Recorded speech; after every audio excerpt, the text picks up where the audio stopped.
The seagulls follow trawler. It's because they think sardines will be thrown into the sea. Thank you very much. Talking nonsense. So I thought, no, enough's enough. Why should I put up with that? Talking nonsense. So I thought, no, enough's enough. Why should I put up with that? Don't back down, double down. Don't back down, double down.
Yes, here we go. It is the T.N.F. It's the night about initials because we're going to be talking about JJ and GG. But the only initials that matter on a Thursday are T.N.F. And tonight we are joined by Phil McGinley, the main man. The man behind the scenes. He does more work than me now these days. He is the most organised bastard in the world. And we all are grateful for it. Phil McGinley, brilliant to have you back on the T.N.F. again. And thank you for covering last week. And of course, in the bottom, the judge, Mr. Kearney. Yes, mate. How are you doing, mate? All right? I'm doing very well, thanks. Yourself? Yes, I am good. We're going to get all that good stuff out the road. And we're going to be talking about Celtic's latest transfer rumour. Is this a new transfer policy? Is it the return of Lawwell? Who knows these days? We all kind of keep up with what's going on. We've got various angles we're going to be looking at. I'm sure the judge has got some strong views on that. I'm pretty sure he does. And we look forward to hearing them.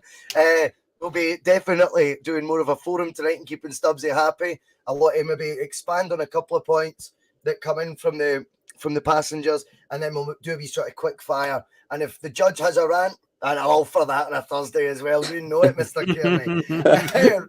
Right, all that good stuff. Let's do it. Oh, and a big thank you to Lee McGrandles Tuesday. What a night. That was as enjoyable a pod as I've ever done in my life. I really enjoyed that. Even my dad. Nothing impresses my dad, but my dad said that was a really good pod. So it must have been a good one, mate. How often can we sit and listen to guys on the pod talk about Rod Stewart, mate? I know. So, it's a lot of stick after Celtic fans. I know you mentioned it to him about, do you think it's unfair about the criticism he gets? I think it is unfair. I think the guy does a lot to promote Celtic. And I thought it was great listening to him talk about Celtic. That was good. Aye, just some of the fascinating stories through Kenny Dalglish is getting out, and because he's half pitched, he's a King Kenny. And before you know it, you're walking into a hotel with him and that, and his wife. It's so surreal, all the stories, but it was brilliant having Liam on. A big thank you to him and all the new subscribers we got in the back of it as well. Welcome aboard the bus. So all that good stuff means if you've not hit subscribe and joined the 3,067 at the last count, then what you up to? Hit that subscribe button, hit the bell, and you'll get notifications. We are doing content almost on a daily basis, sometimes twice a day. Can't keep up with this bus these days. If you want to, what's the other ones? Like it, because that gets us more traction. You think I'd know it by now. It gets more traction on YouTube if you hit that like button. So if you've not done it yet, get it done. Keep the comments lively, especially on a Thursday. It is Thursday night forum night. And if you want to become a Boise Bus member, like recent members like DJ Gaz, then of course feel free to do that as well. It is completely optional and all our content is free. Right. Oh, and if you're listening, this is a good one, by the way, you'll like this. If you're listening on Spotify, iTunes, whatever your preferred podcast listen to is, then a big shout out to you listening to this on Catch Up. Guess what barrier we broke last week? 10,000 audio downloads. Nice. Not bad. Nice one, mate. Yes, I know. I only just twigged that tonight. So over 10,000 audio downloads, and we are predominantly just a YouTube channel, so I was quite chuffed with that. So thank you to all you who are listening on the catch up just now.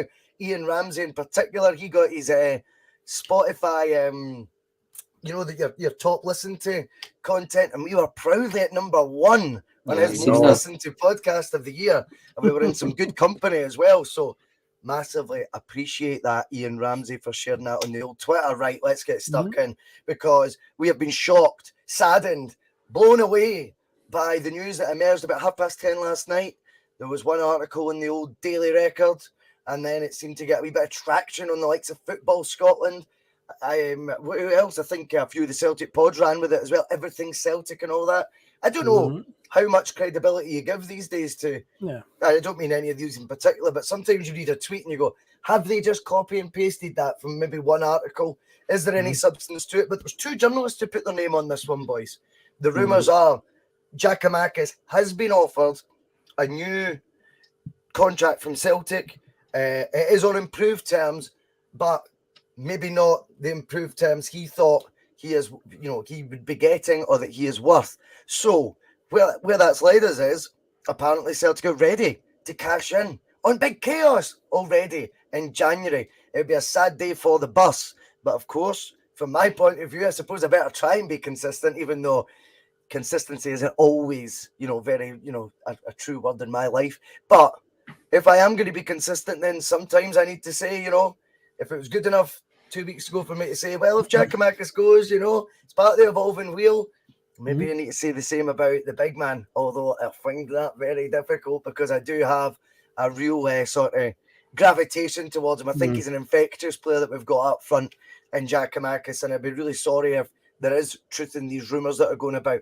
But firstly, I'll get your guys' take on the news, how you're feeling about it. Then I'm going to come up with 4 scenarios in my head how we've arrived at this point, and we're going to go through them and get your take on them. But first and foremost, Phil McGinley, you'd be gutted to see the big man go.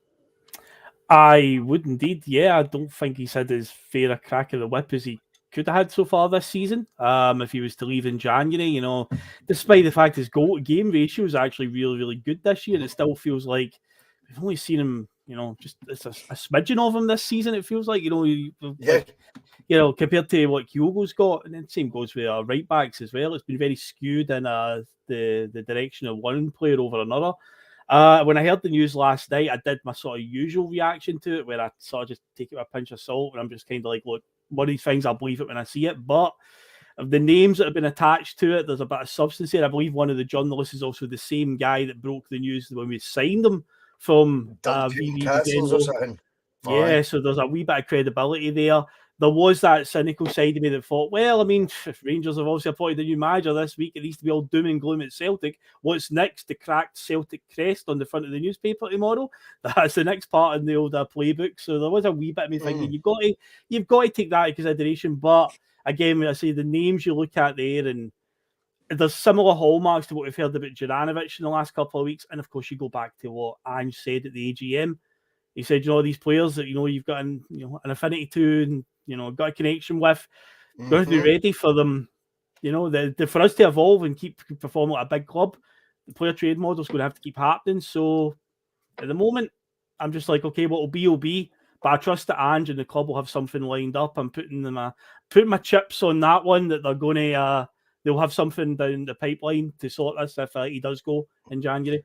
Whilst Phil's putting all his chips in the oven, Mark, what are you making of the rumours that Giacomakis could be for the off in January? As I say, we'll go through some scenarios next, but just on a sort of, not like a deep personal, thing. I just mean your personal point of view. I mean, he'd be a big mess, wouldn't he? Oh, well, if he's putting his chips in the oven, I'm putting my heat in the oven. I wasn't impressed with that news at all last night. Well, I saw the news this morning. I slept early, as you all know, Yes. and I wasn't impressed at all. My head started going about fucking like a circus trying to figure it all out. I don't understand.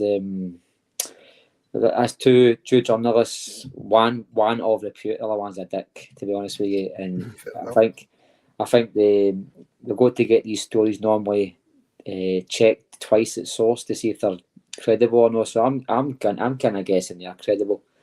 I'm kind of hoping it's the agent just putting it out there. Sometimes if you go around the negotiating table, there's always a good thing to do is let the club know publicly that there's other teams out there interested in your player or interested in your colleague, your client. So it's a good thing for the guy to do that. What I read interestingly was before he signed, seemingly there was a clause in the, or at least understanding that if his first season was successful, that his second season would trigger a pay rise of some sort, and the pay rise hasn't met expectations. Now, also read that Giacomakis, his games to goals ratio was the best in 20 years at Celtic. Wow. Also, he's also, and somebody had to check this, but you had to go back to Jimmy McGrory for a player to have played any more than one season to score more goals than he has made starts for Celtic.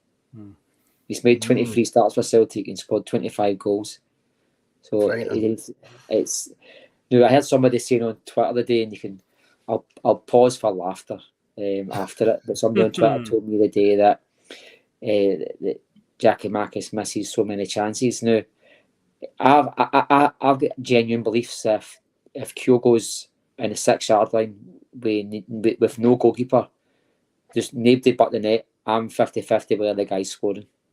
That's how many chances he misses. I mean, he can score a 20-yard top bin, but he's just as capable of missing a 2-yard empty goal. And it worries me that we would start afresh with a new striker, let go of a guy who's bred into the system. We've won 4 derby matches, I think, under Ange, and every single one has been pivotal in the championship race, and every one has been won. No small contribution to Giacomakis. And for us to start again with a new striker, second season Ange, we were supposed to be kicking on. And as much as I don't like Juranovic, for us to sell 2 of our key players in the first opportunity in January, and then for somehow Twitter and the Celtic fan base to turn that into a positive, I'm just not on that train. I'd rather get off at the first stop, to be honest with you. I'm a bit confused by, we're either building a great team, building something new, or setting out this narrative that it's okay to sell players after 4 months of a season and turn that into good news. I'm just not for it.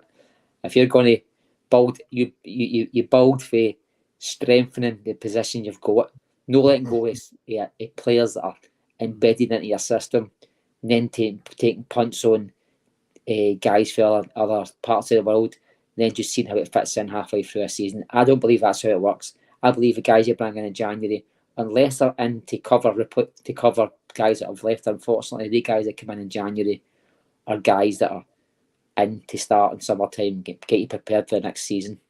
That's my opinion, and I think Celtic have used that window badly the last few years, but the Ange's window last year was a really good one for Celtic. Maeda, Hatate, O'Reilly. I thought this is things to come. I'm not jumping at the window with excitement with a 21-year-old for Canada, as good as he looks, considering that we might be losing this international Croatian right back they're talking about. Now, for me to be excited about these sort of swings, it's got to take more than just saying, but Ange warned me at the AGM. That's not how it works. Ange can warn me that Kyogo's getting sold tomorrow. It's not going to make it any less painful for me. Yeah, I think that's fair. And Mark's obviously touching on what we're going to be discussing tonight, because obviously the stories sent a few shockwaves throughout the old Celtic Twitter as one place, or the fan base as a whole, though, let's be honest.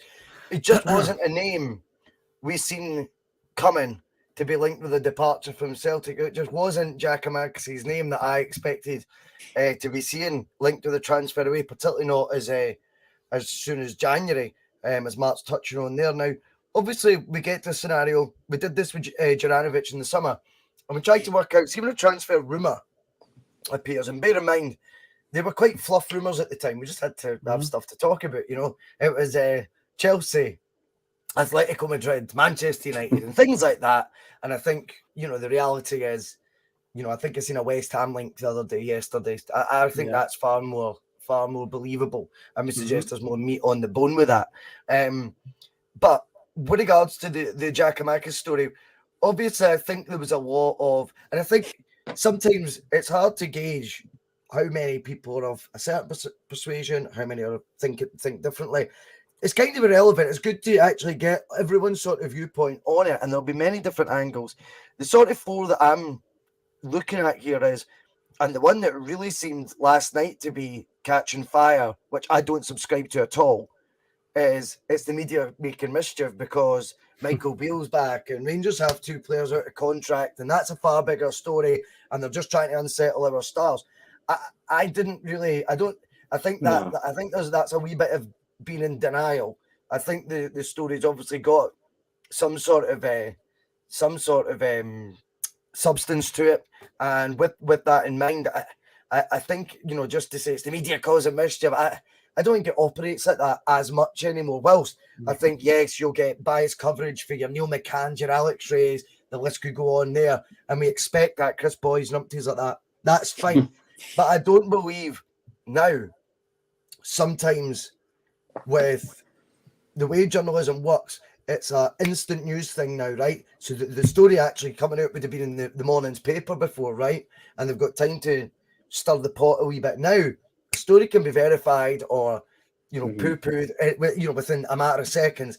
The fact this one was sort of catching on would suggest there is a bit of substance. So I think we can rule out safely, lads, and I'll ask you both your take on this. Media causing mischief, Phil McGinley. Not for me. No, as I said there, it did cross my mind. It is one of those things because I'm used to it doing the years, but realistically, when I looked at the names behind it and the links of who was reporting it, I thought, okay, there's probably more to this, and the hallmarks of what was going on with Juranovic a couple of weeks ago. There's too many similarities there for it to just be some bit of mischief making from it. But I say it did initially cross my mind because I was weighing up all the different scenarios in my head as well. But I was like, nah, there's probably something to this, but we don't know obviously all the total ins and outs of it. But I wouldn't say it's a bit of mischief making. Yeah, Mark, mischief making from the media. Don't see that. What do you think? Well, no, they might smirk whilst they're doing it, but not because they've created it, you know. No, of course not, because it only takes somebody of repute to try and that would just deny this. Because it's certainly about their own media guys. They can make one phone call and just say, listen, off the record, this is denied. And before you know it, a source has said this. I mean, Celtic fans, we've got a very good way of denying the what's obvious. I mean, remember last year with Jeremy Culloch sitting with 19 points behind Rangers, and Jeremy Culloch telling us that it's not 19 points really because we've got 3 games in hand. That's right. We just try and find ways to just pretending the reality isn't real. That's a real story. The only doubts about the story is its origins and what it means for the player in the club. There's no doubt in my mind this is a real story. It wouldn't have lasted to 10:30 last night until 9:30 now before anybody came out and saying. So we can knock that after. I mean, it'll go for there's 5 stages of acceptance when you're. Well, 5 stages are like grief, like denial, acceptance. I think it's like Celtic fans will deny it, then they'll get angry, then they'll blame somebody else, then finally it'll be Giacomakis' fault, and you know. It's put that way already, and the next stage is, and it's what the next stage is. It was shite anyway, and that's what I'm reading already. They missed a penalty against Everton. The guy who got goal scorer. Mark, I'm getting a complex here as well, because see the other one, right? I've seen a lot in the comments about he's nearly 28. He turns 28 next week, so we'll not make any money. He's 27 right now. Come on. That's a boy. I wish I was 27. But you're talking about a guy, right, who missed last season, half it due to injury. And see his last 2 seasons, he's missed half a season in Scotland, and he's been relegated in the Dutch Premier Division. and he's one top goal scorer on both seasons. That is his calibre of player. Yep. We're talking about a guy who's the top goal scorer in the Eredivisie for a team that get relegated. Name it the next season to a new culture, new country, new system, totally different from defending for 90 minutes to attacking for 90 minutes. He adapted so well that it took the guy half a season to be top goal scorer. And then this season he's come in, scored a last minute goal at St Johnstone, a game that was crucial. If Celtic lost that, dropped points in that match, Rangers could have went Tapia League that day. Very true. That's a great memory. And if anybody wants to pretend that he's somehow turned into he's a frustrating figure, that's up to them. That's how they want to look at it. That's up to them. But I'll tell you what, I'll be honest with myself. I'll tell the truth. Yeah, I think that's the thing is, Boys say this point about his age. We're in a day and age in football. You and I have spoken about it off air, like saying that look at the World Cup at the moment. You know, Modric is 37, Messi, Ronaldo, Olivier Giroud's even scoring goals for France, and he's 35, 36. And it's like, the way football is nowadays, players are playing longer and are still maintaining a high level of performance to, you know, what we would have perceived as retirement age back in the early 2000s. He's not got many miles on the clock either, does he, Phil? No. Giacomakis, because he's had a very sporadic sort of career, I think, in terms of appearances. Let's go on to the next one. Right, I'll come back to you, Phil. So this is the one I know we're gonna get, you know, some strong views from the judge, and I'm all for it. As you touched on at the top of the show, Matt, you were saying about the rumour is when the likes of maybe Juranovic and Giacomakis have came in, that if they have successful first seasons, there will be an improved contract offer on the table. Don't know whether it's a clause written in or whether it was some sort of gentleman's agreement. Now, either way, it does make a bit of sense because both of them signed 5-year deals when they joined Celtic. I've never known Celtic to then be in contract talks about improved terms, and both articles about Juranovic and Giacomakis have been talking about an improved offer was on the table. Now, you know, Celtic, when they've got a player tied up for that long, just deciding that they're going to offer, I think it sounds to me that, maybe there was some sort of deal in place. Come here, do well the first year, and you'll get ramped up in your terms and conditions in the contract, and obviously your pay packet, essentially. Now, if that is the case, and both players have been left disappointed, we'll talk about Giacomakis tonight. And Giacomakis has felt his worth hasn't been given by Celtic, and of course, there has to be a meeting in the middle at times there on that as well. I think players' agents inflate what their players are worth for all they can, because they'll be getting some sort of cut of any new contract, signing on fees, things like this. And Celtic obviously have got to protect, you know, their wage structure and what they think is suitable. But there should always be somehow a meeting in the middle when it's key players, especially. There has to be some to and fro-ing. So that leads us down then the path of why would the improved contracts that Giacomakis had expected to have. Now, Rooster comes in, he says this improved offer promises nonsense. I can only go by what we've read. Every article says he's been offered improved terms and rejected it, Rooster. So I don't know what. There's no point in like kind of arguing with what we've been told so far, because that's what we're talking about. And if you've got inside info that goes against that, let us know about it, big man. I don't think that is the case. That's not right. If there's been some sort of rebuffal from these players that they've made some sort of, you know, headway towards the exit at Celtic because they don't feel they're getting paid what they're worth. Phil, does that concern you that guys, you know, a guy like Giacomakis, the goal record, he's only started seven domestic games or 7 games in total this season out of 21.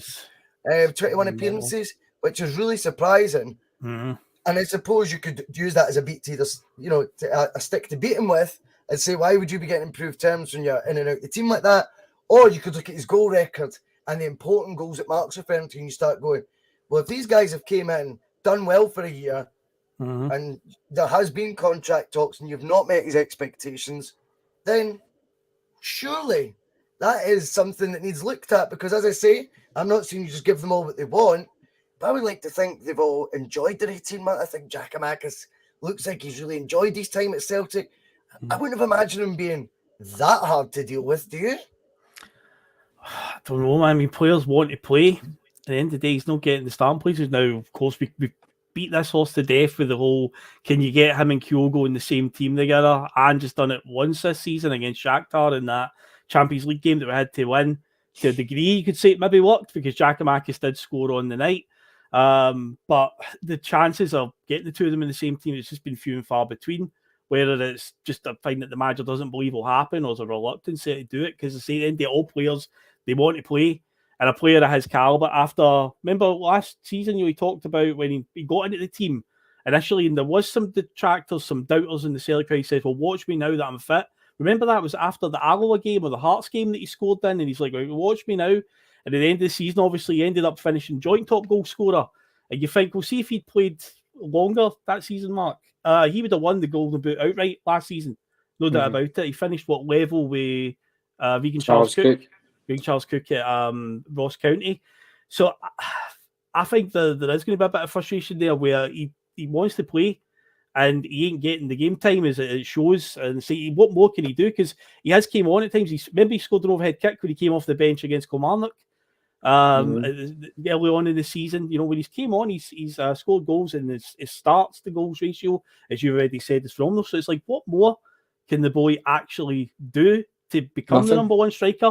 And it's like, it's not happening. And we've got see if we go to Ibrox tomorrow, needing to win the league, and we're 5 points behind, and 2 goals behind with 5 minutes to go, and he scores a hat trick, he'll be dropped the next week. There's nothing that man can do. I mean. And I think if he played one more game last season, just one more game, he would have finished that goal scorer outright. I mean, if he scored 13 league goals, and as I say, I mean, his first impact in the season was January. Aye. So basically, you could say he was brought on at the same time as Maeda, a guy who's lauded, who kind of fucking Ballon d'Or, and he scored, and he still managed to finish top goal scorer in the league. I just I mean, anybody that even has got a clue about football would tell you that he's the best finisher at the club. I mean, his nickname up until last night's reports was the one-time finisher. Has he not scored? I think he's maybe scored about 95% of his goals with his first touch. Yeah, he has. I mean, that's how clinical that man is. And then all of a sudden he misses a penalty against Everton in a match that means fuck all. And all of a sudden folk bring up the fact that he missed two penalties against Livingston. I saw Larson miss a penalty against Valencia. Aye. Didn't make him bad. Certainly didn't make him bad. And if he scored that Celtic are through to the semi-finals of the UEFA Cup. I mean, so let's just get real here. Players miss penalties. I mean, let's get this is exactly what happens. So no, I'm not that fucking fussed about people want to push that narrative. I think they're just trying to find excuses. It's like when you get knocked back for the dancing, you say, "Oh, it's shite anyway." If people just want to beat them with a stick, there's no doubt in my mind that. There's that story's true. I know Roosters get a bit of information there. I'm not entirely sure. I think the only person that knows the inside track to that is his agent, the club, and the man, the player himself. I think if the news reports are leaking out things about promised improvements, that seems like negotiations happen with Juranovic. That seems like something that's been promised to these two guys in a 5-year deal, right? And aye. We spoke before, and I talked about how can you attract youth players to come in. When you look at the record we had under Lennon and Rodgers, where youth players weren't getting a chance. Like they're all going. There was one window last year we lost about 4 or 5 of them, or 2 years ago. They all just left the club, and you're wondering what's the pathway for these youth players? How are we going to attract the top talent if their agents are going to advise them, look, don't go there. And if I was a player and I would say, look, I'm just reading between the lines, looking at the players that I know, and with football and the agents I talk to. I mean, I see 2 of your supposed big players in your squad. The contracts are broke down halfway through a season. I mean, I don't care what anybody says, right? I can't sit here and chalk off to. Juranovic leaving is no worries to me. I mean, I'd let him go the now. To be honest with you, I wouldn't tell him to come back to training. To be honest with you, but the two of them gone halfway through a season. Can it be dressed up as fantastic, brilliant business by the club? I just don't buy it, mate. I just do not buy it. Like unless it's necessary. I think Juranovic looks to me like he's been wanting to go in the summertime, and it's just not happened for him, right? Yeah. So that's a different kettle of fish, right? But these sort of players need to go in the summer.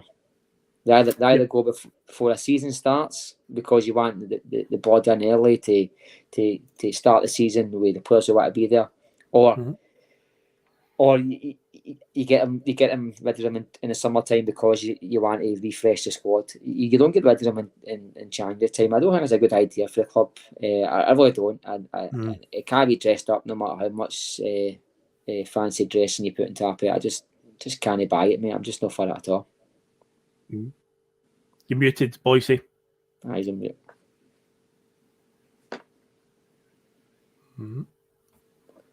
See, I can't Can there you go. There we go. You know, I mate. don't know what is happening there. Sorry about that. Right. Brown Warrior and Monty are alluding to the board making mistake or trusting them would be a mistake. And Brown Warrior said something earlier before my connection went all dodgy. Was saying about the about Lowell ball still being firmly in place. I saw that comment. Yep. Now there is obviously rumours that he's going to be the new chairman and things like that. Celtic selling 2 assets, but they didn't sell any in the summer, which we were saying on the bus they do every summer without fail, bar obviously the failed 10 in a row season where they had to obviously go with what they had. Because there would have been a riot if they hadn't. They couldn't win in that situation, I suppose. But every other summer we sell an asset now. We didn't there 2 for the off already. Is this got anything to do with, who could be potentially running the, or behind the scenes having some sort of influence, shall we say, backstage? Has he ever left the building? I don't know. But, it does coincide. It does coincide, obviously, with we do know there's going to be a chairman announcement in January. And ironically, that month, you've got 2 players, obviously, Giacomakis we're talking about today, potentially for the off-fill. So I'm pretty sure the initial rumour about Lowell coming in as chairman started in the summer. It came out of nowhere when it was announced that it's expected that Bankier will announce he's stepping down in the November AGM, and Lowell's name was doing the rounds, and it seemed to go quiet really quickly. And one of these ones that people either put their fingers in their ears and didn't want to hear it, and just kind of shushed you about it, like, no, don't be silly, that won't happen. And then of course we get to the AGM, and as predicted, Bankier announces he's stepping down, and I think you said it already in the bus, boy. Say, then and there would have been a good time to tell us, and instead it was, oh no, we're not going to tell you just now. If it was a story that was going to go down well with the fans, you would tell them as soon as possible. But the fact that they're putting it off again, it's like it's as the saying goes, there's no smoke without fire. There's some similar hallmarks happening around the club right now, and I'm worried if that's the case, because we know that previous managerial regimes we've have had issues with people upstairs interfering too much, and as Postecoglou has shown when it came to the Australian FA, if you get on the wrong side of him, doesn't care, he'll walk away from it, and we hope that to God that doesn't go down that route and we don't get anywhere near something like that. But if players are going to start getting sold under the manager's nose, essentially, where they're going to decide for him and interfere and stuff, then I'd be a bit worried right now. I'd like to know from the club what's happening and who is coming in. It'd be better they just tell us now and give us a clue here. Yeah. Mark, do you think this is a sign of things to come? Are Celtic got to a point where right now it's going to be under the guise, as I think you were talking about as well, the guise of progress, but the reality being it would be two players that would be very much, well, usually you would think first team starters at Celtic. Giacomakis, if he's not starting, he's still scoring. That's the difference with him. So, I mean, his contribution to the team, even if it's not always starting, has been incredible, considering when you look at his numbers and the numbers that you quoted so kindly at the beginning. What is going on here with regards to that side of it? Have you got any sort of take that, contracts not getting accepted, players that are, in and about the first team, if not regular starters in Juranovic's case, suddenly for the off, a month ahead of January as well? It's 2 exclusives that have came out in the last week. Is that hallmarks of the past? Aye, that's exactly what it is, mate. I mean, Peter Lawwell's already been sniffing at the tap of Celtic for a while. like a guy in a nightclub sniffing near a bird. This is the way it's been for the last maybe year and a half. He's been in and around the scene, but he's not actually been pressing the buttons publicly. Now, the minute he was his son came in was alarm bells for me. I spoke about it on the pod. It's screaming alarm bells. There's no way Celtic have branched out, scoured the world market, and end up on Peter Lawwell's son's door for the best place, for the best man for the job. And I just can't. My brain just can't commute that. It just didn't work. So I think one thing about Peter Lawwell is this is get the hallmarks of this guy. This is I mentioned it last week. My fear was that the club would revert to type, and this is very much reverting to type. Second season syndrome with the manager. I mean, this shows you what a number they've done. They've managed to convince a good chunk of your fan base that losing an international right back and replacing him for a guy worth 800 grand, a 21-year-old for Canada, and replacing a Greek striker who's top goal scorer at the club for the last year and top goal scorer probably this season if he plays, and replaced him with a guy who plays for Korea. Never really heard of him. They've managed to convince people that's a good move before even trying. That's just Peter Lawwell written on the top of it, mate. He's back in January. There's no doubt in my mind that guy's back in January. I mean, he's probably already there just now. In fact, I'd be shocked if the club haven't got the replacement who is Lawwell working the new way the chairman just as a bedding in process. I mean, Lawwell had that much grip on the club that Don Mackay had like a 3-month period before they gave him the keys. Remember there was a settling in period that Don Mackay had. Right, And during this settling in period, the biggest decision a football club will make, any club, is the appointment of a new manager, and that was done by the outgoing CEO. To be left, if that was a disaster, it was getting left to the next CEO to deal with. That just shows you the control that man's got of this club. In no other industry, in no other club would that be allowed to happen. The biggest decision in that company was made by the exiting chairman, the exiting CEO. Just doesn't work, mate. I mean, the only thing I can compare it to is when Alex Ferguson basically appointed David Moyes at Man U. So I can compare it to, mate. Yep. And this is if you had to say to me, Mark, give me a scenario where Peter Lawwell goes in January. I say, aye, boys, come in January. I'm going to say there's going to be contract negotiations break down and we lose a couple of players, or contracts break down in the last minute and we don't sign key targets.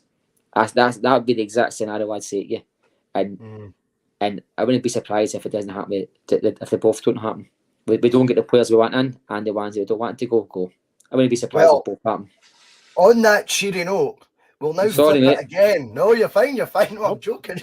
You're fine. No. Mark, it's your truth, mate. You're absolutely entitled to it because this is what I'm saying.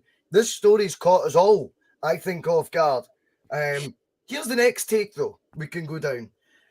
Ange Postecoglou says at the AGM only a matter of weeks ago, get prepared for this. Some of your heroes are, I'm paraphrasing as always, but some of your heroes, might not be there that long. Don't get too cozy with them. And to be fair, I've got to be honest, when that came down to Juranovic, I was sort of very much on that bus, if you like, and going, well, fucking right. Now, I can understand. There might be some people who feel the same about Giacomakis and think, maybe he's not that good. And if they think that, then they can use the same argument back, which is absolutely fine. But isn't this part of a process where Ange is going, I've brought in a player at 2.6 million for Holland. I knew I got him at a snip. He is approaching 28. For whatever reason, this isn't because I necessarily agree, because I don't. I would be starting Giacomakis far more than 7 games from 21. However, if Ange's now had 18 months looking at him and went, I think I could get us treble the money that I bought him for, if not more. I don't really have a clue, to be honest with you, where his valuation would be. It's very hard to sort of to try and put a pin on that. But if Ange feels he can make hefty profit on him and has identified whether it be the South Korea striker, 2 goals he scored at the World Cup the other day, if it is him, if it is to be something like that, and Ange thinks that actually might suit the system a lot better, you know, and Giacomakis was signed because he was available due to that release clause at the time. He's never really fitted in the sort of way I want to play. And if I can get him, you know, a hefty profit on him and spend more than what I spent on Giacomakis originally, then I should be entrusted to do that, because what I can do with 4 million is more than I can do with 2.6. That's an optimistic way of looking at it. But I do also think Ange Postecoglou has the courage of his convictions, and this is why this makes this quite a compelling different angle to look at. He ain't going to be sitting there, in my opinion. I disagree with Brown Warrior slightly on this, because I know we've agreed on most of the points so far, Brown. But I don't think Ange is ever going to be anyone's yes man. As I've spoke about before on here, I think he's the most acutely aware man at Celtic right now of his standing in the game and how it's went up, and any sign Celtic might be able or in a position where they start pulling trapdoors on that, I ain't picturing him or envisaging him going, I'll hang about and no progress will be made, and I'll try and get a job with just domestic trebles in front of me and no perhaps 3 wins from the Champions League group stage. Even if he didn't qualify, but he got something like that, his stock would rise. A late run in the Europa League if he was to finish third in the Champions League last year. These are the ambitions he's got, right? So if anyone's going to be stopping this from him doing that, you would lose the manager. And I just don't see him saying at the AGM, this is what's confused me, that statement, if he firmly felt, I don't agree with it, but I'm going to prepare the fans for it. I think Ange would only say that if he's on board with, there is a couple of players here that I'm looking at that I don't see long term, but I think we could get a quick flip on their transfer fee, you know, a double, a treble, a quadruple, maybe, you know, 100 times in Juranovic's case, ain't that right, Monty?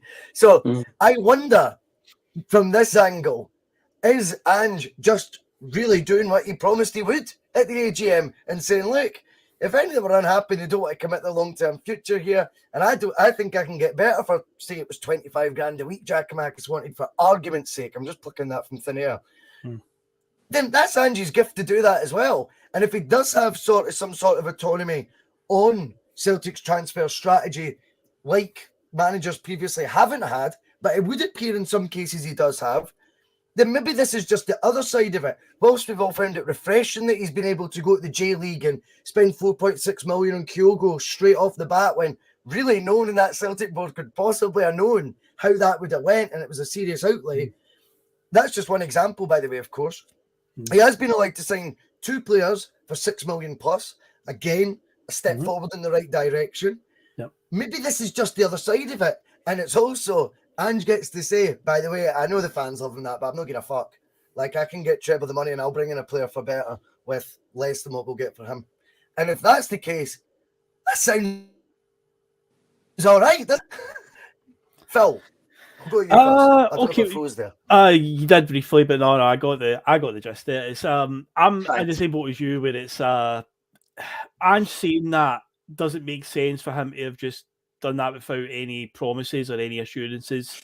As I say, he's already walked out on his national team when they weren't giving him any promises and assurances and stuff like that before a World Cup. So it would make no sense at all. Be a total it's totally different from his character for him to just suddenly just go along with it. If he says to him, look, you just soften the fans up and tell them that you're going to get rid of them, and you know we're not going to bring any players. So I think I said at the top of the show when I said I'm banking on there's something in the pipeline. Although one thing that I will highlight is the Korean striker that we're linked. I think Mark, you said this on the Sunday Blarer last week. The World Cup's the biggest shop window in football. A player scores there. Suddenly, there's 50 scouts getting their notebook out and going, there you go. And that boy the other day, 2 goals out of nowhere against Ghana to get South Korea back in the game at the time. So even though it's like, when you think with Ange, all the connections to the Asian market he's got, we would be a real front runner for him. But a few scouts will have taken note of that one. But again, I'm sure there'll be more than just one. He won't just be banking on one player, similar to what happened to Riley McGree last January. We were almost signing him, and then he decided no, and then a week later, Matt O'Reilly was in the door. So there'll probably be a few different plans in place. So I will give them the benefit of the doubt, even though there's a wee cloud forming tonight, and we're talking about the potential or what could be coming down the line. I'll give them a bit of benefit here that they've got something lined up, because I think they're playing with fire if they're going to piss off Ange Postecoglou. They really are playing with fire big time, man. I do agree with that, and that does it does add to the riddle in all this, Mark, and I appreciate your strong views the other way around. Totally get it. But when you do look at it from this prism, it does make it a bit, it does complicate, you know, any sort of theory we can possibly have. And David Ferguson says some of the comments are batshit crazy. David, we're going through hypothetical 4. I don't know if you were here at the start of the show, a hypothetical 4 reasons or 4 different angles. So we're going to explore them all, not about the last 16 months. But I do think, Mark, when you take Ange into it, I do find it difficult to envisage Ange suddenly going, oh, well, I'll just start doing what I'm told then, because, you know, it's been such a failure so far how it's worked, hasn't it? He'd be looking around going, wait the fucking now here. And I don't think he would hang about. Well, that's the fear, mate. I mean, I spoke about this. That's the fear when you've got a guy who can interfere. And he did mention, as you said, I think it's been kind of like, there's been a lot of emphasis in what he said, and it's been spun around a wee bit. And I think what he said was players, their kind of their careers at Celtic will be shorter lived than what you're used to. So there'll be a faster turnaround. I don't think at any point he said, basically, see the guys you're falling in love with, don't get too used to them. I think it was just kind of like, it was embellished a wee bit, probably as you said, to prepare us all for players leaving, which is fine. I mean, that's football. I agree with someone that just said there. I don't care if everyone of them left tomorrow. See if a better calibre a player comes in. All I care about is the badge. I don't care about the name at the back. It doesn't interest me. As long as Celtic win, they've got the best players. But my fear is that Peter Lawwell's got a track record of chasing away managers, right? And I think Ange, even if you took Ange's words at face value that prepare yourself, players are going to have shorter careers at Celtic than what you're used to, it doesn't mean that he's necessarily preparing himself or preparing us for losing a certain type of player. Now, maybe he's meaning some players will come in and are maybe a bit part. Maybe, I mean, I don't think he's all that up for losing key men all over the park. You know, I mean, I think, as you say there, Owen, Giacomakis, I think he's a very much a key part of your squad. Juranovic is a very key part of your squad. I mean, to lose the two of them in a title race, which is still is a title race, look at when anybody says we've got Easter Road, Pittodrie and Ibrox to go to in our next 5 matches. So let's just get real here. That's serious games there. Before you know it, you're like, fuck. You know what I mean? So let's be honest, it's a title race. 3 derby matches to go. So I think I'm not one of these ones that I'm always scared when I hear people talking about Ange like he's the oracle, like he's been dropped out for outer space and he's the man, like some sort of Buddha, all conquering, all powerful, was the voice. Everything he says and does is the touch of magic. You know what I mean? He's no Midas. Never he turns to gold.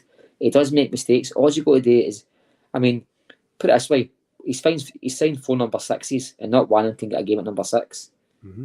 He signed that left back who's out and loan at fucking Aberdeen, I think. Where he signed him, I'm not sure. I mean, we've signed many players that have been diddies. Abelgard looks like I don't know where he's came from. He has came from a fucking spaceship. He's not a Celtic player, no chance. No, I mean he's not a football player. I don't care what anyone says. He's not a Celtic player anyway. So you can't just be saying because he's brought in. His strike rate is pretty high.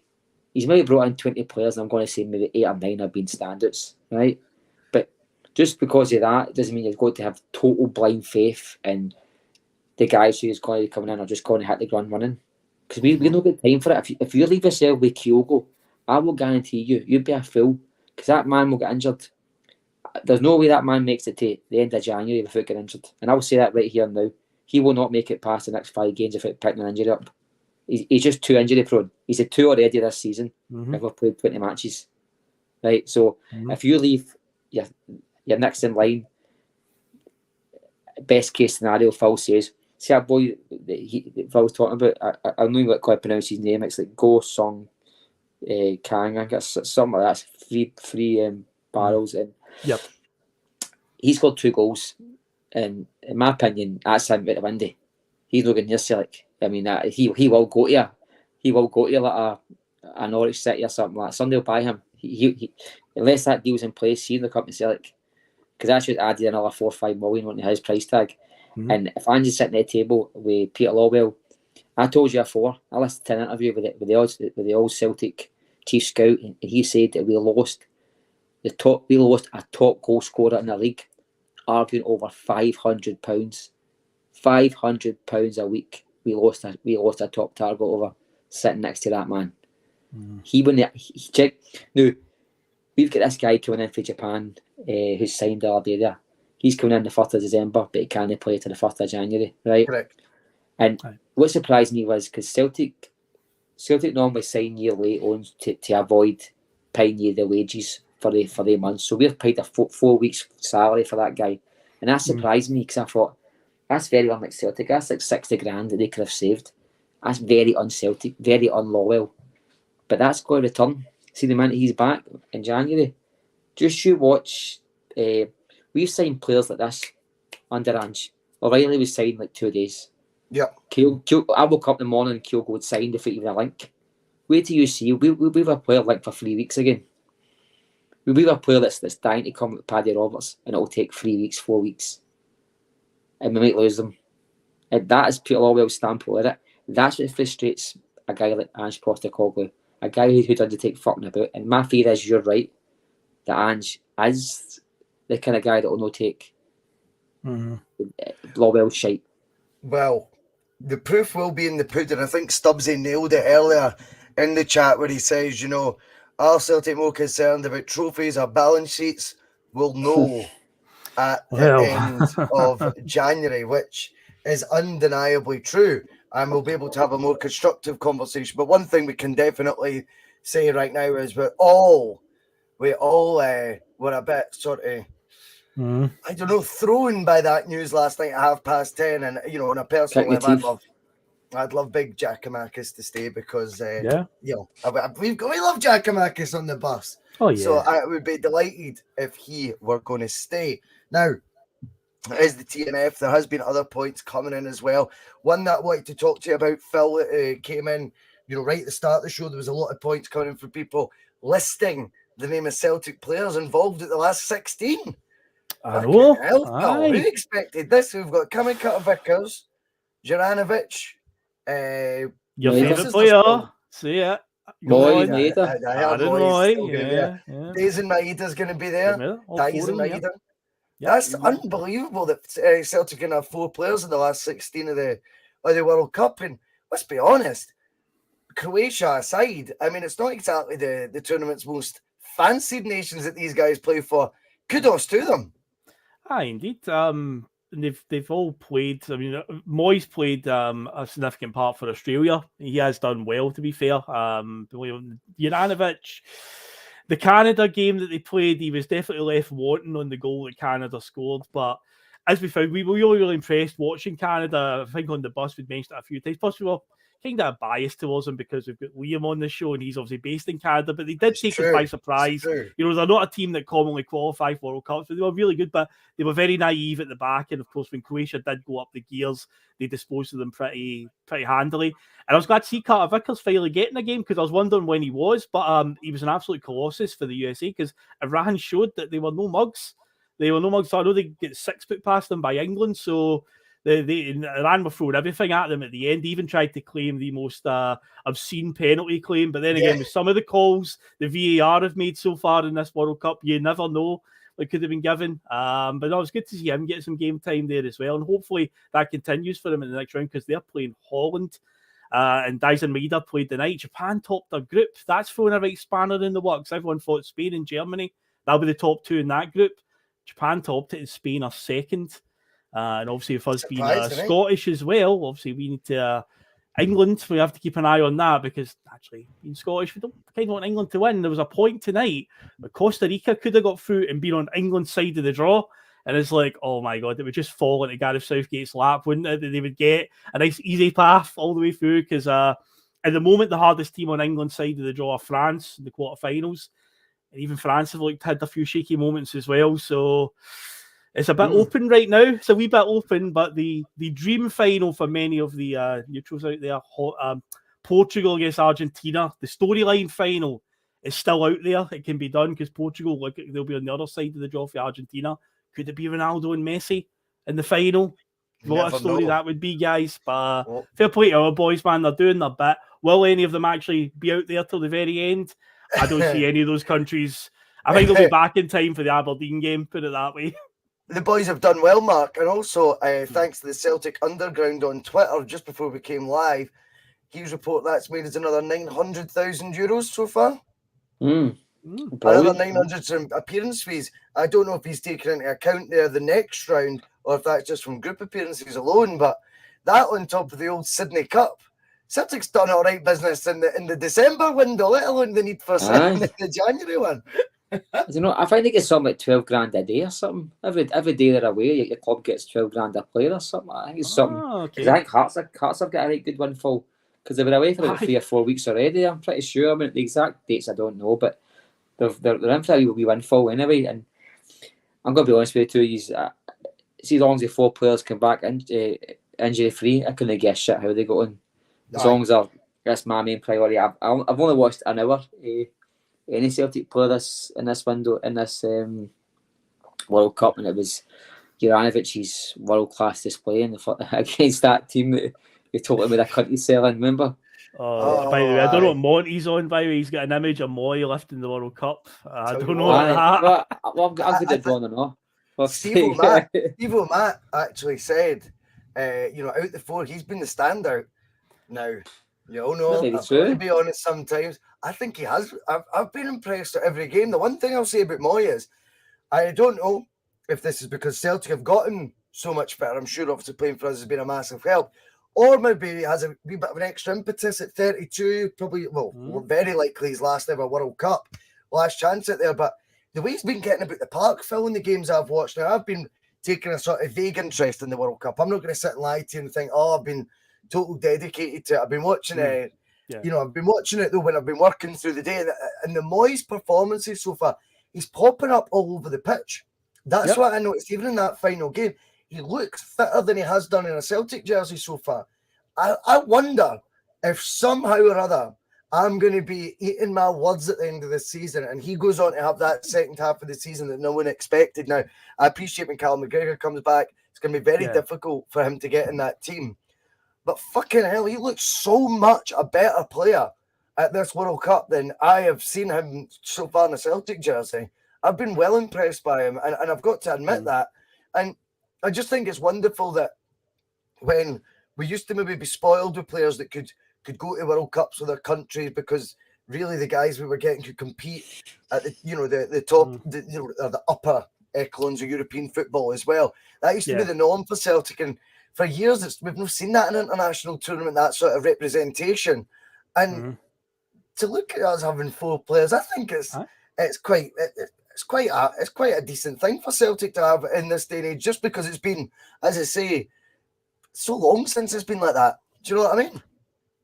I've got to imagine if you put all the players that get through to the last 16 and their clubs next to it, outside of the big 5 leagues, England, Germany, Italy, Spain, France, we've got to have quite a high representation, and that even just the Scottish Premiership in general, because as Mark says, even Hearts have got a few players out there. But it says quite weird to see now. Regarding Moy, though, I mean, I'd like to think and hope that it can carry on into when he comes back for the second half of the season.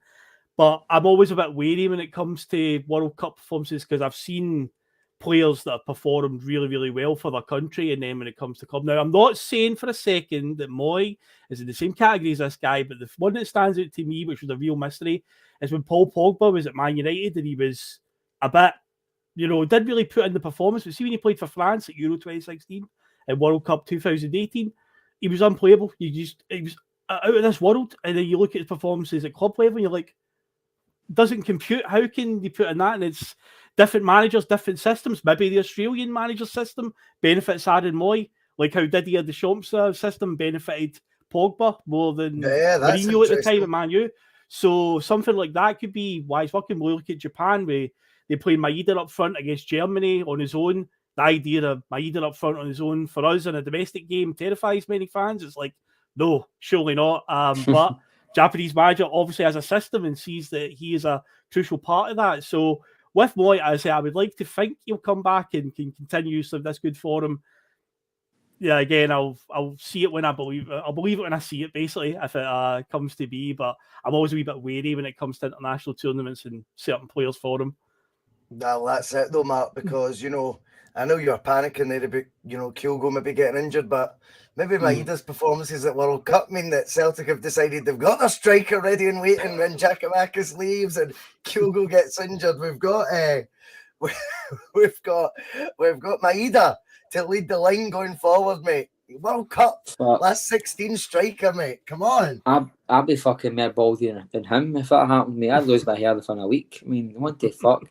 I think, just to touch on what Phil said there, I totally agree. I think Moy might just suit Australia's tactics because he doesn't fit into the Celtic system. So I think your wee bet's safe for Jonathan, mate. I can't see you having a Moy tap anytime soon. Don't worry about it. I don't know about that, mate. May does got his place at Celtic. Like, in fact, interestingly, he's the only player that started that's played in every game this season for Celtic. He's the only player that's done that. He's featured every match. He's featured. Just getting him home safe and sound and bank as much money as we can for the games I've played. Cause I think, but one thing for sure, these guys that are playing, they're going to need a wee holiday, a wee break, maybe a wee 2 weeks. So, and I'm not being funny here, right? So you see the 4 players that are away. Carter Vickers, we need back straight away. We need him back instantly. But see, the other 3, we could probably afford to give him a bit more time off. Especially like Juranovic. He's probably, I reckon, we've got ourselves lined up for him leaving anyway. Yeah. So Carter Vickers, the rest, I'm not too fussed about, but Carter Vickers, get him back and get him a wee week's holiday and get him back in for the game at Pittodrie when the real football starts. I think international football is for guys that support Inverness Cali and guys that live in the Shetlands, to be honest with you. I think, and if you are watching from the Shetlands, you're welcome. Very welcome. CCV's impressive, but come on, the Hoops comes in. Good to have you on, mate. And he's saying if Celtic were to go on to win the league, we'll just go quick fire because that's just past the hour anyway. So I'll just put this one to you, Phil. I'll put the next one to Mark. Right. So if Celtic go on to win the league and bank Champions League money, will the board be bold then and spend, or is that a daft question? Phil McGinley. It's not a daft question. It's definitely not that. There are no daft questions when it comes to this stuff, but I think we will see a similar window to what we saw last summer, where we'll do a bit of business early and then we'll seem to halt in our tracks and maybe become a bit more reactive than proactive, which we should never ever be. But again, we know what this board does. I've just got a funny feeling we will get a few reinforcements in quite early in the window, and then an injury will come along and force us to kind of, we need to go in and get somebody else now. And I hate us scrambling around in the last week of a transfer window. I hate giving Sky Sports News any headlines on deadline day. I just want all the business done as quickly as possible. So, yeah, I can see something similar to what we saw last summer. There will be spending to a degree, but then we'll just kind of halt it maybe about June or July. Just that's us done a bit until maybe that mob do something and, oh God, we've got to buy somebody else now. Hopefully not, though. Yeah, fingers crossed, fingers crossed. Mark, Charles Smith comes in. Do you think Ange is putting his foot down, maybe on player power in the dressing room, getting them away? We did talk about, in fairness, the case of Juranovic, you know, that infamous death stare that Ange gave. Was that a clue? Was it not a clue that maybe Ange was, you know, putting the foot down? We kind of speculated that at the time. If there is any trouble in the dressing room or any players getting a bit big for their boots, do you think Ange would hesitate in getting rid, or even in a January window? No, I don't think he gets involved in all that carry on, mate. I think he just looks at the training, how they're performing on the park. The internal stuff, I think they're all men, and he just lets them all go on with it, to be honest with you. I think the guys that are going to leave are the guys that need to leave for financial reasons, or they need to leave because they need to strengthen their position. Simple as that. That's fair enough. No, that is absolutely fair enough. What have we got? Alex Forsyth coming in with a good one, Phil, because I really don't know the answer to this. Is it true that they can't play in the Aberdeen game? Oh, I don't know for definite, but the World Cup final is on the 18th, so technically our season restarts before the World Cup's final. Aye, because we're the So I don't know if the rules are that even though their team might be out by then, and quite likely that all 4 of those teams will be, I doubt they'll be in the final. It's for still like fuck's sake. officially they're registered as that's the World Cup window, and that's like, you know, but I think Mark's right as well about they're going to get a holiday, they're going to get a break when they come back. I mean, the Aberdeen game's now in 15 days' time, 2 weeks away. Yeah. So they don't play the knockout games or start them until early next. No, it's this weekend they start. So yeah, they're going to definitely get a week, 10 days, 2 weeks off. So they will miss the Aberdeen game regardless. But yeah, it could be a case of maybe there is some weird FIFA registration thing, which wouldn't shock me with the way FIFA's performed in the last few weeks, especially. So that wouldn't surprise me. Polymorphous asks, I'll put this on you, Phil, as well, because I think you've probably watched a wee bit more of the World Cup than me and Mark. Anyone spotted some bold talent in the Iranian, Saudi, or any other sort of squads that we might have a chance of obviously affordable sort of targeted players? Has anyone caught your eye that comes to mind?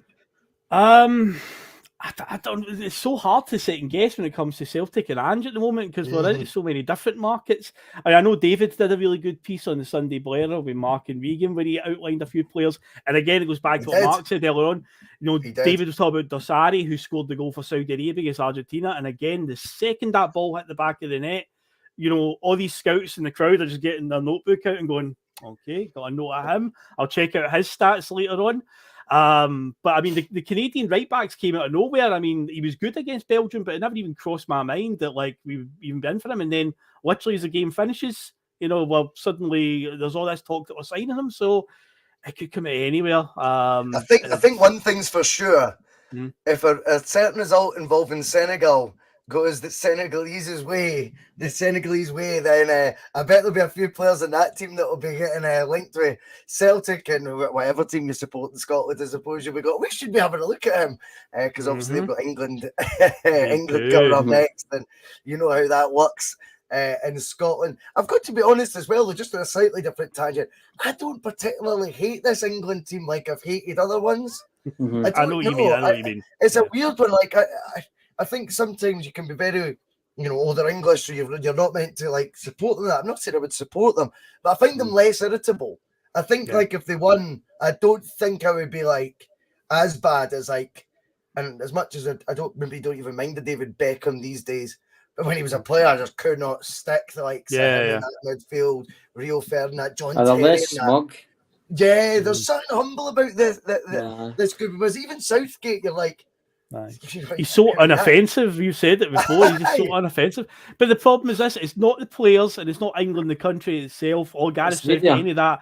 It is the media. Alan Shearer, Rio Ferdinand, all these arseholes that sit in the studio after one game against Iran. They're talking about who they could play potentially through the knockout rounds and all that. And it's like, just stop it, please. What they do is they do the exact same as Rangers. See pre-season or pre-tournament, they line up some cannon fodder if they play against. They'll rattle them 4 or 5 or 6-0, and then before you know it's, we've got a good team here, and it's just snowballs into fucking utter bullshit news stories about how they're going to win the tournament.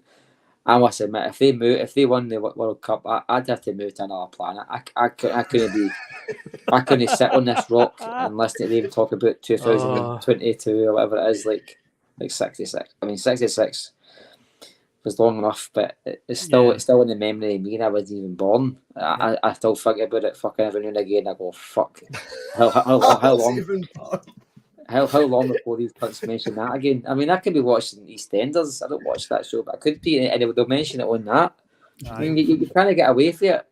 I had a packet of watches a couple of years ago. I looked at the back of it, and there was who scored the winning goal for fucking England, the World Cup. I said, what the fuck is this? You kind of get away from it. I mean, well, we'll leave this last one to you, Judge. If Giacomakis goes and we were to sign Moussa Dembele, no problem. Moussa Dembele, bring him in. That guy, I love that guy. I was seriously disappointed in how his Celtic career ended. I think it was more Tate than what we even know. Disappointed, but I would take that guy back in a second because one thing about that guy is he doesn't mind fucking smashing the Huns, does he? And the Huns hate him.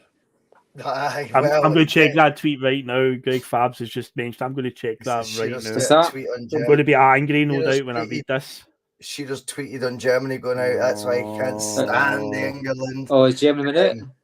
They get eliminated tonight. Second World Cup in a row. They've been eliminated at the group stages. So they'll be out soon. So that you're being Klinsmann tweeting about England getting put out. I know they'll be out soon. As soon as any country a fucking goalkeeper plays them, they'll be out.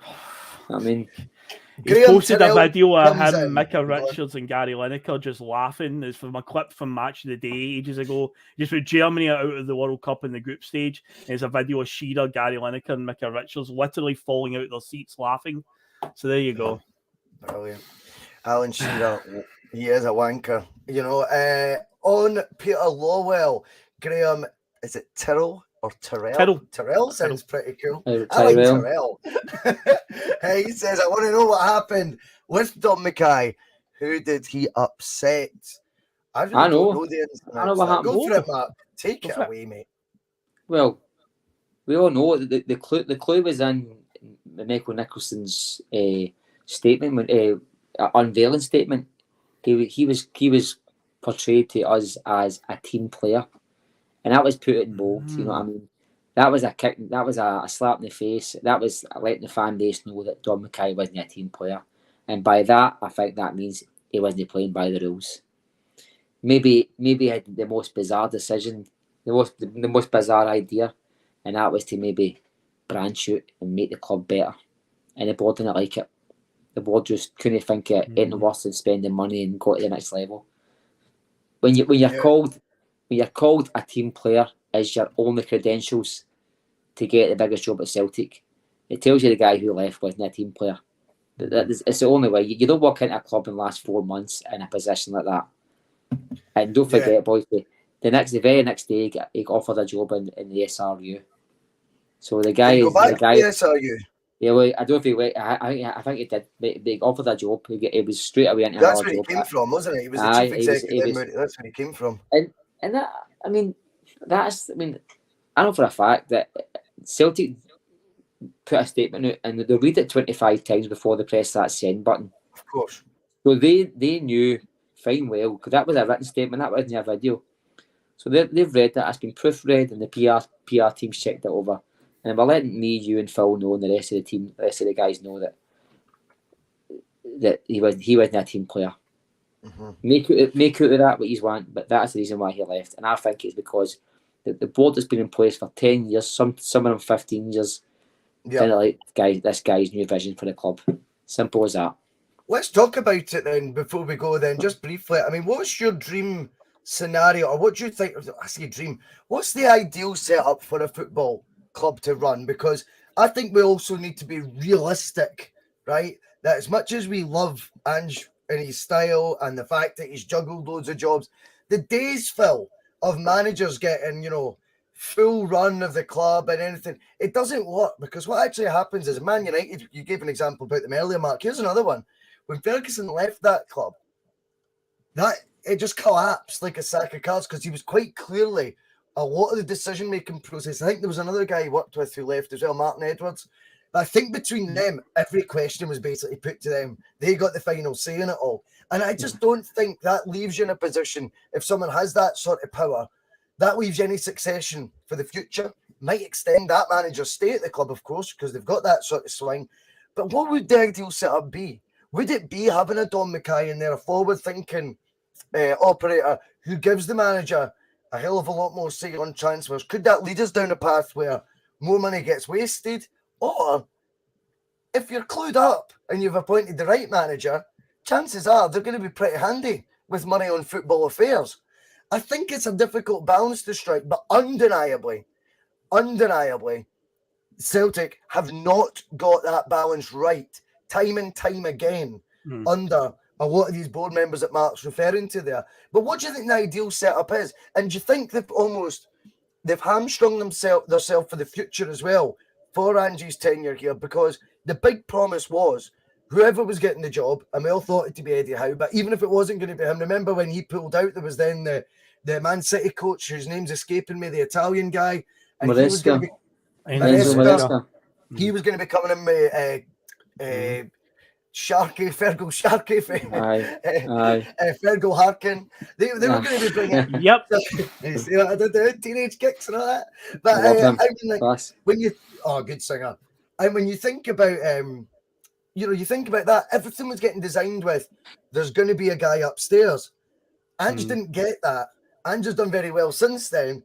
But again, I've got a wee bit of a fear that, one day when he does go, will we get that structure right?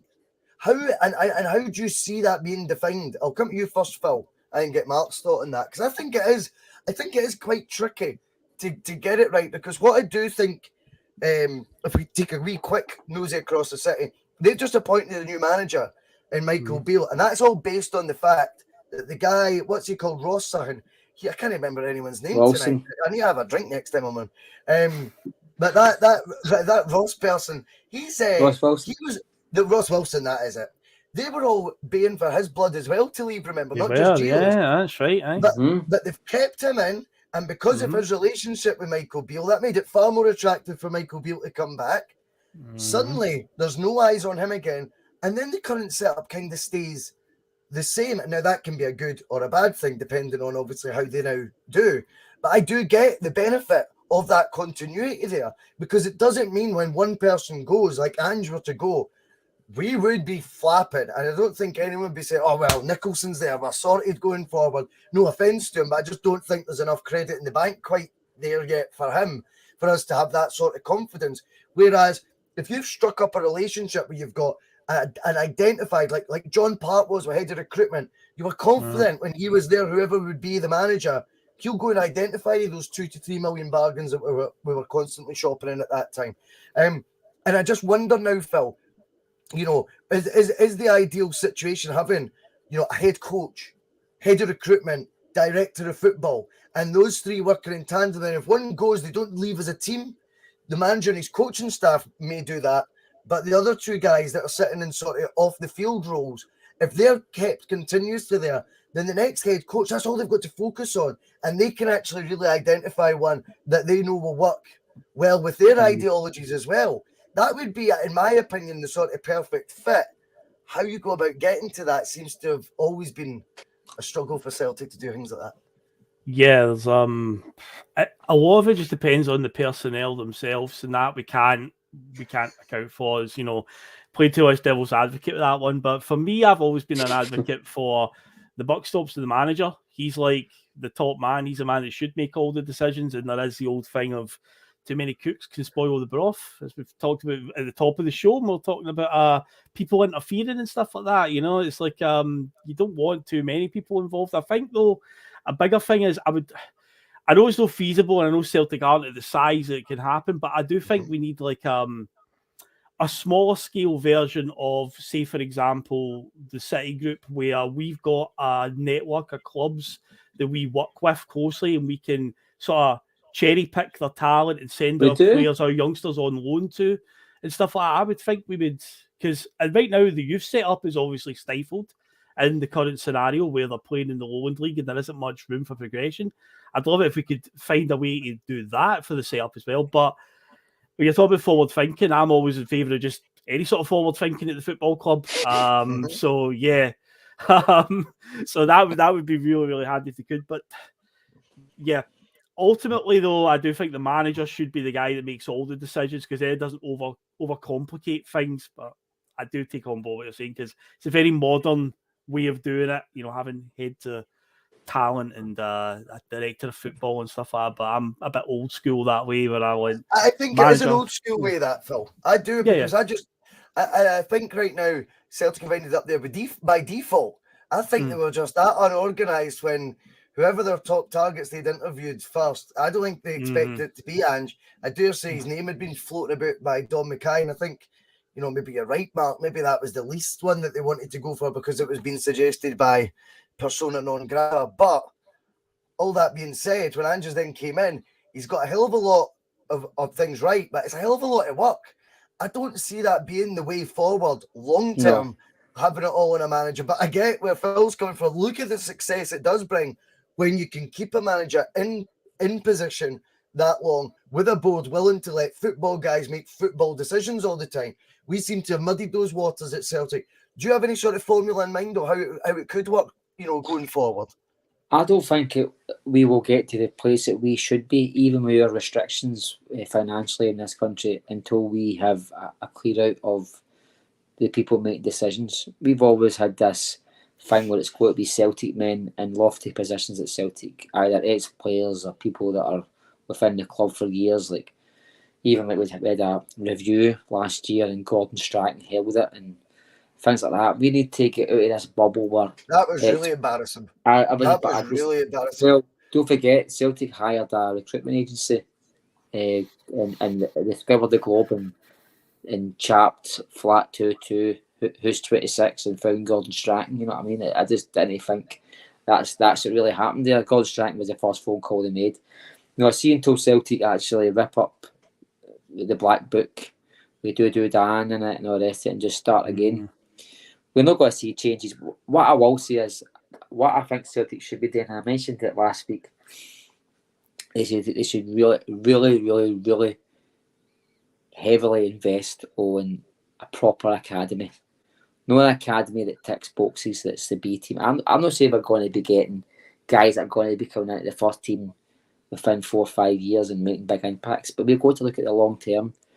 And there's Scottish talent out there. I mean, you look at the English Premiership, there's Kieran Tierney, there's Andy Robertson, there's McTominay at Man U. There's players, and there's 3 or 4 players in Serie A now that played that are Scottish. There's talent out there that if you got them at the right age might not have moved on. We need to build that no matter what you're doing, boys, you need to build it for the ground up. See, building it for the tap to the bottom, it doesn't work. It's for the ground up, and I think Celtic need to spend heavily, relatively, on a proper academy, proper schooling system, a proper stadium for the guys to make it a very attractive position, club to come to, and then produce some sort of pathway for them to come. So we're not losing Ben Dokes, who's seemingly going to rip it up in England, and that boy who went to America the first chance he got. But what I will say with Phil's point is, I'm with him a wee bit. I'm not a big fan of it, because see if you make the wrong decision and you stick by a director of football for maybe 2 tenures, you might have wasted 6 years or 5 years with this guy whose vision just, you've gave him maybe 3 managers and it still worked out. It might not be the manager's fault, just the managers maybe get a better idea of what landscape we're playing in than this guy who's maybe came and he's maybe been, I don't know, Joe Miller's pal or something. You know what I mean? Let's be honest. Can you say one thing? Go. I don't think Celtic should ever appoint a manager or a head coach that's played for Celtic ever again. Right. We can't ever get in a position like Neil Lennon and ever again where you're scared to sack him in case you spoil his legacy. We need to get rid of that. Unless this guy is an outstanding candidate, it should not be a prerequisite that he's played for Celtic. In fact, that for me, that should be a negative point. I think. Yeah, I like that, because I think we've seen the benefit, haven't we, for the outside looking in? Because I think Ange what he's definitely done with Celtic is he's been able to look at everything objectively. Everything's looked at objectively and hasn't been at any stage tinted or sentimental or anything like that. And hey, talking about sentimental, it takes us back to the top of the show, and we will round it off there. But Giacomakis potentially leaving, I tell you what, maybe that's what happens. So there is no sentiment involved in Big Ange's at the helm. The proof will be in the pudding. It's going to be a very interesting January. Ladies and gentlemen, this has been the T.N.F. Thank you for joining us. Brilliant to have so many comments, and we really appreciate it. And we will catch you back tomorrow. It's Bustalgia, Phil. As indeed, yes. It's back to, I'll say we're in the World Cup and Euros era again. So Euro 2012 tomorrow, Poland and Ukraine were the host nations. We're doing that one.